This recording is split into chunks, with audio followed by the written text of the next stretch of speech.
विद्यार्थी मित्रांनो, बघा आजचा जो पेपर आहे इतिहास आणि राज्यशास्त्र यामध्ये कोणत्या विषयाला किती गुण आहेत.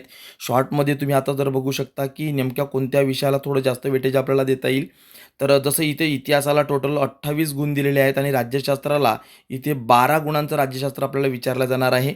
याच्यामध्ये जर बघा अधिक एक लक्षात घ्या की चुकीची जोडी ओळखा असा एक प्रश्न आपल्याला येतो. जोड्या जुळवा नसतं, त्यातली एकच जोडी चुकीची असते ती आपल्याला ओळखायची असते. ठीक आहे, आता बघा इथं इतिहास लेखन पाश्चात्य परंपरा याला पहिल्या धड्याला 3 गुण आहेत. इतिहास लेखन भारतीय परंपरा 3 गुण, उपयोजित इतिहास 3 गुण, भारतीय कलांचा इतिहास 4 गुण. म्हणजे भारतीय कलांचा इतिहास याला एक थोडं वेटेज जास्त आहे आणि पर्याय पकडून 6 गुण देण्यात आलेले आहे. त्याच्यानंतर उपयोजित इतिहासला सुद्धा पर्याय पकडून 5 गुण देण्यात आलेले आहे आणि पाश्चिमात्य इतिहास लेखन आणि पाश्चात्य परंपरा याला सुद्धा पर्याय पकडून 5 गुण देण्यात आलेले आहे. आपण जर गुणांचा विचार करता तर इकडले गुण जर थोडे लक्षात घेतले तर नेमके कोणते विषय जास्त इम्पॉर्टंट आहे त्याच्यावर लक्षात घ्या. ऐतिहासिक ठेव्याचे जतन हा 5 गुणांकरता आहे.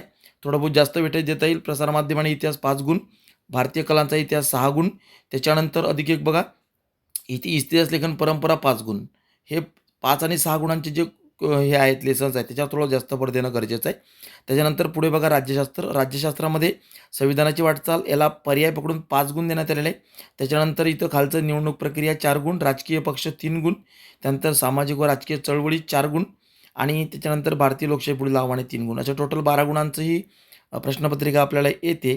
तर इथे एक लक्षात घ्या की थोडंसं पहिला संविधानाची वाटचाल थोडं 5 गुण देण्यात आलेलं आहे आणि हे 4 गुणांसाठी आहे. निवडणूक प्रक्रिया 4 गुणांसाठी आहे. सामाजिक व राजकीय चळवळ. अशा पद्धतीने थोडं लक्ष द्या आणि व्यवस्थितरित्या हे करा. म्हणजे तुम्हाला थोडंसं अधिक चांगलं जाईल. बघून घ्या 2 मिनिटामध्ये.